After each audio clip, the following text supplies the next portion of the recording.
how to win logically in a situation.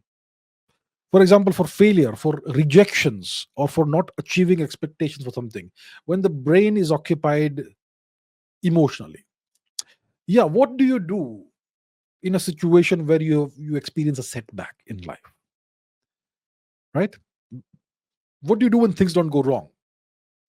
How do you succeed from that position?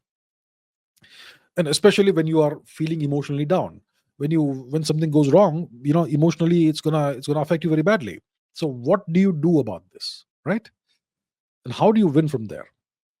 So you have to, okay, it's easy to say be mentally strong, be this, be that, all that fine, control our emotions. Emotional people usually fare poorly, etc. It's easy to say all that. It's cliched. But what's the way of getting out of of a situation logically? So if you have tools, logical tools that will enable you to find the right solution, then you will first resort to that instead of sitting down and crying and being emotional, right? The problem is most people don't have those tools, those logical tools, problem solving tools. So let me give you an example. Yeah. So let's say it's the 1930s. You are an Indian freedom fighter, revolutionary freedom fighter, genuine freedom fighter. No, not that fake ahimsa nonsense. You're an Indian revolutionary. And it's occupied India, right? British occupied India, 1930s. So you and your friends, you and your comrades, you break into a British occupation police station to steal guns and ammunition. Now your comrades, they take the guns, they break into the place, they take the guns, ammunition, etc. But you and another comrade are caught by the British, and they take you to jail, and they separate you. And this very wonderful, nice British jailer, he tells you and your comrade the same thing. He offers you both a deal, the same deal, but separately in separate rooms.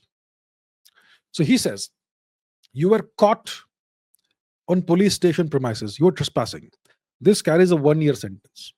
But I know you and your friends have stolen the guns, but I can't prove it. I don't have the evidence. I need your testimony. I need your confession.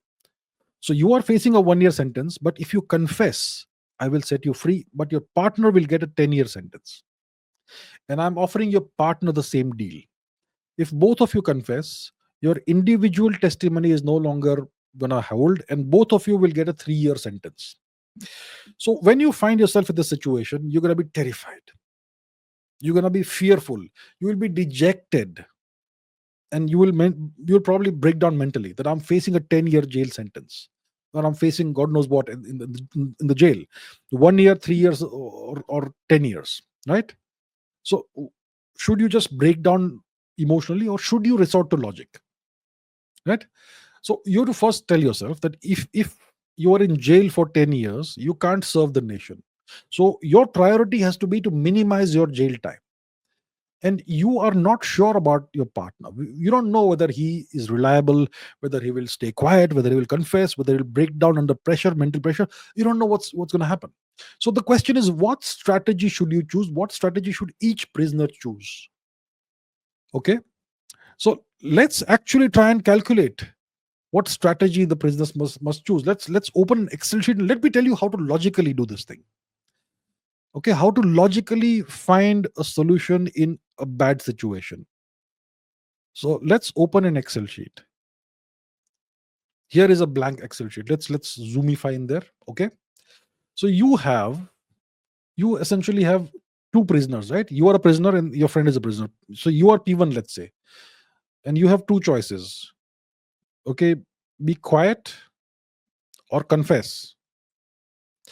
And your comrade, prisoner 2, also has two choices: be quiet or confess. So we're gonna put it all here. Okay, prisoner 2 also has quiet and confess. Now if you're quiet and your comrade is quiet, you both get a 1 year sentence. So I'm putting 1 for both. If you are quiet and prisoner 2 confesses, then you get a 10-year sentence and this guy gets nothing, is out. If you confess and the other guy stays quiet, you get 0 years, he gets 10 years. And if both of you confess, it's 3 years each. So what should you do is the question, right? So to answer this question, you have to essentially, you have to consider each choice in isolation.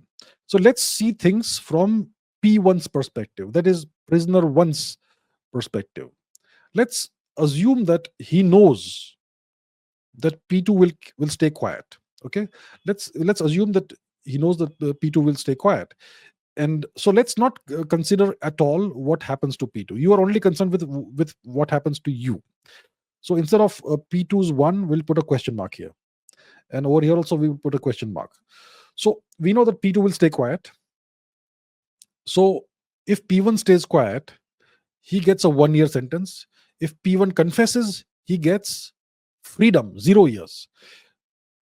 So clearly, confession is a good strategy for P1 if P2 remains quiet.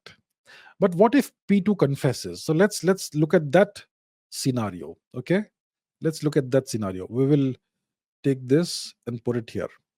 So now we know that So now P1 knows that P2 will confess.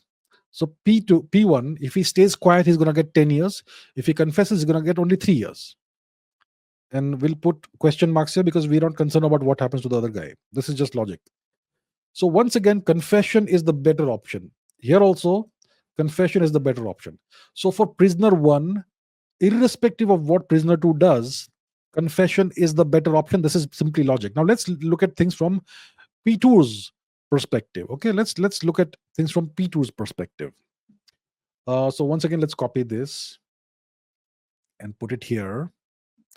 And let's say that P2 knows that P1 will stay quiet. So in that case, what happens? So in that case, we'll put question marks here and here. So from P2's perspective, he knows P1 will stay quiet. So if P2 stays quiet, he will have 1 year. If P2 confesses, he will have 0 years in jail. So confession is the better option. And once again, let's see what happens if P1 confesses. So we'll once again put question marks here. And we'll once again put a question mark here. So if P1 confesses, then if P2 stays quiet, he gets 10 years. If he confesses, he gets 3 years. So it's clear that in both cases, even for P2, confession is the better option. And for P1 also, confession is the better option. So if we look here, confession is 3-3. Both guys get 3 years. And if you stay quiet, both guys take 1 year, get 1 year. So why is confession the better option? Clearly, quiet is better than confess. However, the problem is that from a logical perspective, a promise to remain silent is not sustainable. So the quiet option, both guys staying quiet, that option, that outcome is inherently unstable. And the option for both to confess is an inferior solution, but it is sustainable. So both prisoners, you and your comrade, need to confess, and that is the right solution. There is no morality here, there is no emotion here, it's just logic. So what I've just showed you is essentially the first lesson you will be taught in game theory. So if you want to know how to win logically in a situation where you have failed, you have to learn game theory. It's all logic, there's no emotions there. And you can learn game theory in 2 weeks if you study 2 hours a day. It's not that difficult. All you need is basic math. You can learn game theory in 2 weeks. Take a textbook, learn it.